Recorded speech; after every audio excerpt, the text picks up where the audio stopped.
आपण सर्व विद्यार्थी गतवर्षी 12वी उत्तीर्ण होऊन BA प्रथम वर्षासाठी तुम्ही प्रवेश घेतलेला आहे, बरोबर आहे? सगळ्यांची 12वी तर झालेली आहे.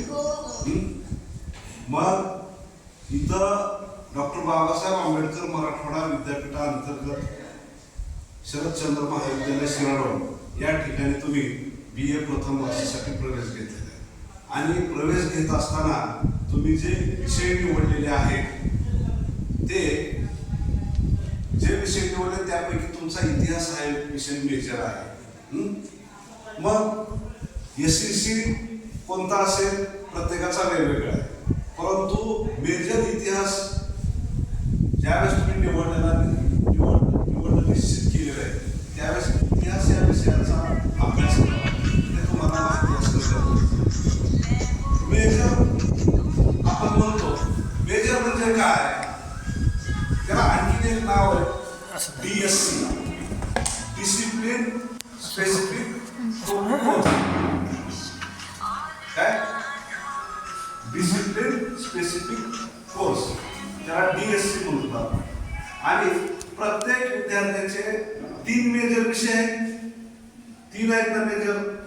तुमचा इतिहास एक आहे, परत पुन्हा राज्यशास्त्र एक आणि भाषा विषय, मराठी कुणाचा, हिंदी कुणाचा, उर्दू असेल.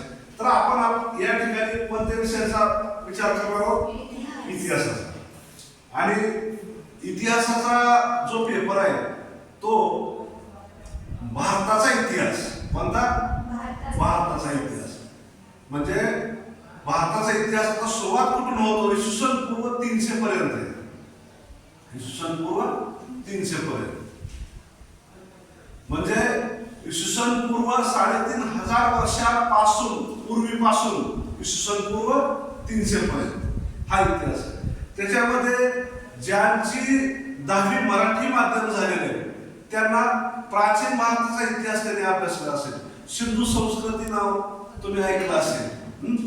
सिंधू संस्कृतकालीन जी काही सामाजिक परिस्थिती होती, आर्थिक परिस्थिती होती, परत पुन्हा कृषी विषयक धोरण होतं किंवा लोकांचं जे काही जीवनमान होतं ते सगळं तुम्ही अभ्यासले. नगर रचना अभ्यासली तुम्ही, मोहेंजोदारो आणि हडप्पा अभ्यासले. नाव ऐकले तुम्ही?